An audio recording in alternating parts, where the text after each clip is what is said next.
What's up guys, Ant here, and today we are going to be making a cube out of some text, and we're gonna spice it up a little bit, add a little bit of creativity to it. Now the only thing we have to do to get started is open up Illustrator, create a layer here, and we'll go over here and grab the polygon tool, hold shift and drag like this. Okay, that's a good enough size here. Now we need to make a copy of it, so Control C, Control Shift and V. Okay.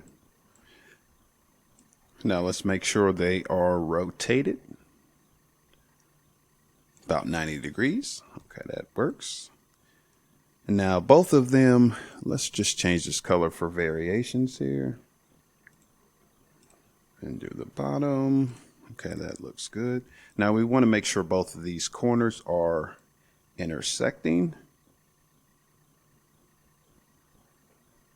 Okay, I think that looks good.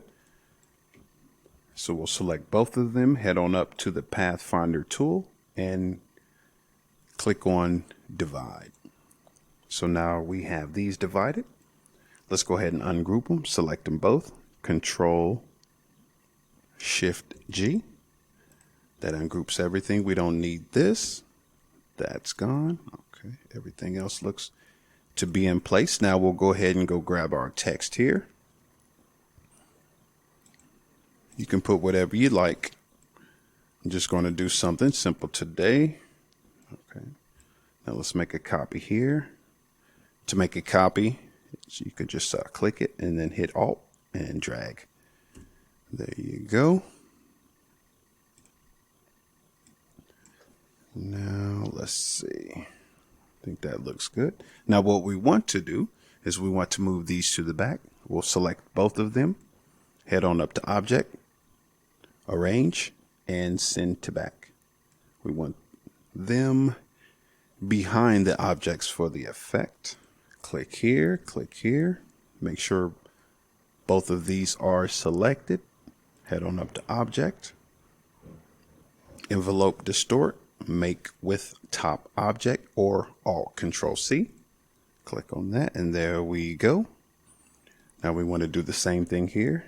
Click both of these, make sure both are selected. Actually, we need to rotate this. Shift, click and drag like so. Now Object, Envelope Distort, make with top object. Now let's rotate it back. There we go. Now we need to resize this so it looks more believable. Let's go up here to Object, Transform, and Scale. Now make sure that non-uniform is selected and play with the horizontal and the vertical options to get the desired effect. Okay. Okay, click OK. Now we can move this around how we like.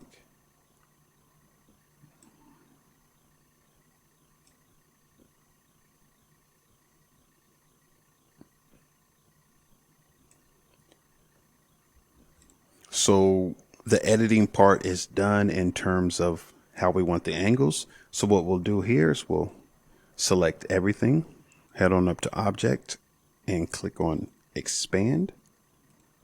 That actually doesn't look bad, guys. Looks good. But there's always, as an artist, there's always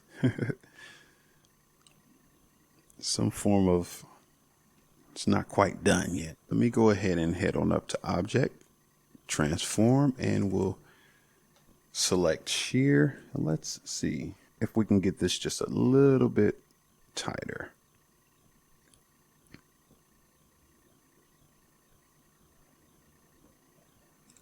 That actually looks good. Okay, not bad at all. Now our next step is we want to go ahead and create the drippy effect. Now, if you guys are not familiar with how to do that, I do have a video showing you exactly how to do that. But here I'll just go through a few steps on what we need. Basically, all we need is the direct selection tool, pressing A, or the add anchor point tool, pressing the plus sign on the keyboard. Okay, so we'll go down here, hit the plus sign, we'll add an anchor point somewhere, wherever we'd like. Hit A for the direct selection and just drag down like so.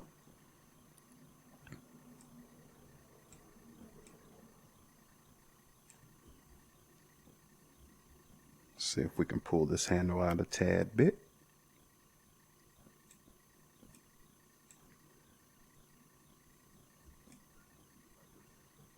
Move these in a little.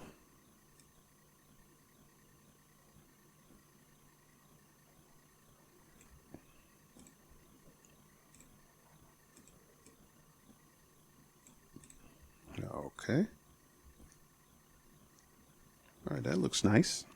Okay, guys, I'm going to speed it up through this part right here, and we'll talk about it in a moment.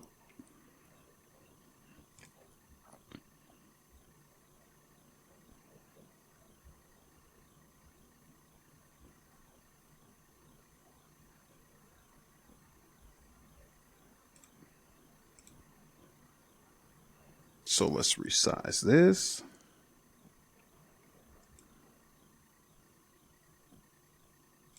Like so. That looks good, guys. Looks good.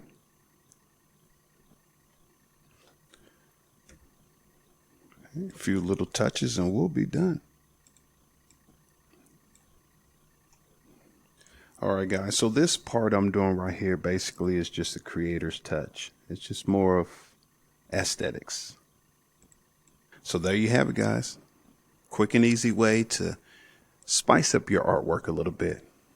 Add some cube in your life, if you will. Thanks for watching, guys. See you in the next video.